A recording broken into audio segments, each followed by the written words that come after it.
Azaroaren 28an, enpresako zuzendaritzakoak Madrildik etorri, eta egun batetik bestera, 39 familia kale gorrian utziko gintuztela jakinarazi zitzaigun. Orduan hasi zuten.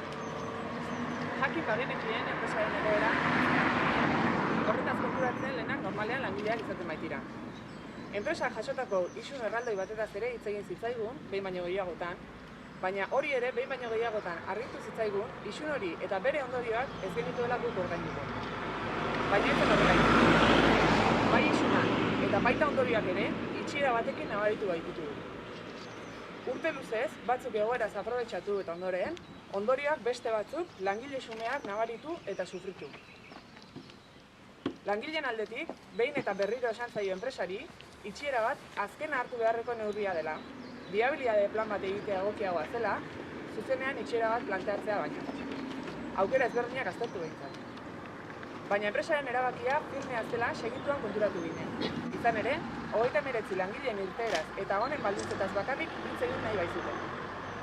Esan beharra dago, negoziazio epean ere, Tolosaldea laguntza eta Tolosaldea garatzen laguntza izan dugula.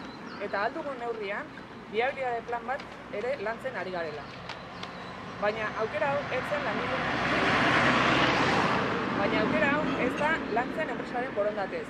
Langileen insistentziaren ondorioz eta aipatutako instituzioi esker baizik. Eta denbora guztianetan ere, langileak gogor borrokatu dugu gure etorkizunaren alde.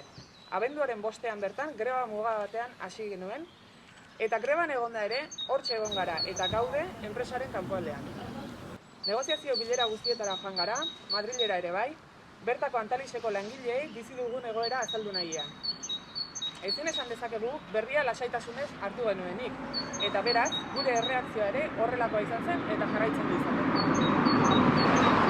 Urtarriaren amaituan, kontsultailea gorperik esan beharra dago, enpresak argi utzi zirela hitz egiteko prest jarraitzen zuela, baina gaurko egunean enpresaren aldetik jasotako berri bakarra otsailaren 14an kaleratuak izan ginela da. Beraz, langileok honen aurrean, epaitegien bideari ekin behar izan diogu. Enpresak planteatutako erregulazio espedientea inpugnatu eta apirilaren 1ean Bilbon burutuko da epaiketa. Beraz, inongo aldaketarik ez bada, apirilaren 1ean Bilbora joan, eta gure etorkizuna epaile batek erabaki dezan utziko dugu.